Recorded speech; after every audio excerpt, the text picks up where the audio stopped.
ఇచ్చినటువంటి వ్యక్తి జూనియర్ ఎన్టీఆర్. ఎన్టీఆర్ దేవరా గ్లిమ్స్పై షాకింగ్ కామెంట్స్ చేశారు కొడాలి నాని. ఎన్నడూ లేని విధంగా ఎన్టీఆర్ సినిమా గ్లిమ్స్పై నాని కామెంట్ చేయడం ఇప్పుడు సర్వత్రా ఆసక్తికరంగా మారింది. కొరటాల శివ దర్శకత్వంలో యంగ్ టైగర్ ఎన్టీఆర్ నటిస్తున్న లేటెస్ట్ భారీ బడ్జెట్ పాన్ ఇండియా మూవీ దేవర. సముద్రం బ్యాక్డ్రాప్లో యాక్షన్ డ్రామాగా తెరకెక్కుతున్న ఈ సినిమా కోసం ఫ్యాన్స్ ఎంతో ఆసక్తిగా ఎదురుచూస్తున్నారు. గతంలో ఎన్నడూ లేనంతగా దేవరా సినిమాపై అంచనాలు భారీగా పెరిగిపోతున్నాయి. ఈ క్రమంలోనే తాజాగా ఈ చిత్ర గ్లిమ్స్ని రిలీజ్ చేశారు. ఇక గ్లిమ్స్లో ఎన్టీఆర్ని చూసి ఫ్యాన్స్ పండగ చేసుకుంటున్నారు.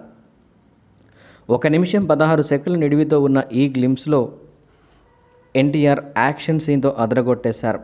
అంతేకాదు ఈ గ్లిమ్స్లో ఎన్టీఆర్ చెప్పిన డైలాగ్ గూస్ బంప్స్ తెప్పించింది.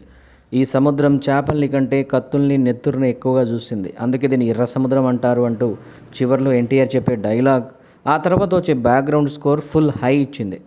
నెలవంకని నెత్తురు మరో నెలవంక ఆకారంలో కలుసుకునే విజువల్ అయితే మైండ్ బ్లోయింగ్ అనే చెప్పాలి. టోటల్గా గ్లిమ్స్ అయితే అద్రిపోయింది.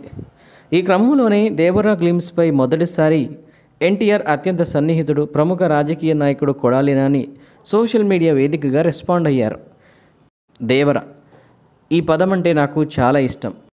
నాకు నచ్చిన పదంతో నా అత్యంత సన్నిహితుడు తారక్ సినిమా చేయడం ఎంతో ఆనందంగా ఉంది. దేవరా గ్లిమ్స్ చూశాను, అద్భుతంగా ఉంది. ఇందులో తారక్ని చూసి ఆశ్చర్యపోయాను. ఖచ్చితంగా ఈ సినిమా వండర్స్ క్రియేట్ చేస్తుంది. దేవరతో తారక్కి మరోసారి గ్లోబల్ స్థాయిలో గుర్తింపు రావడం ఖాయం అంటూ కొడాలి నాని దేవరా గ్లిమ్స్పై ఆసక్తికర వ్యాఖ్యలు చేశారు.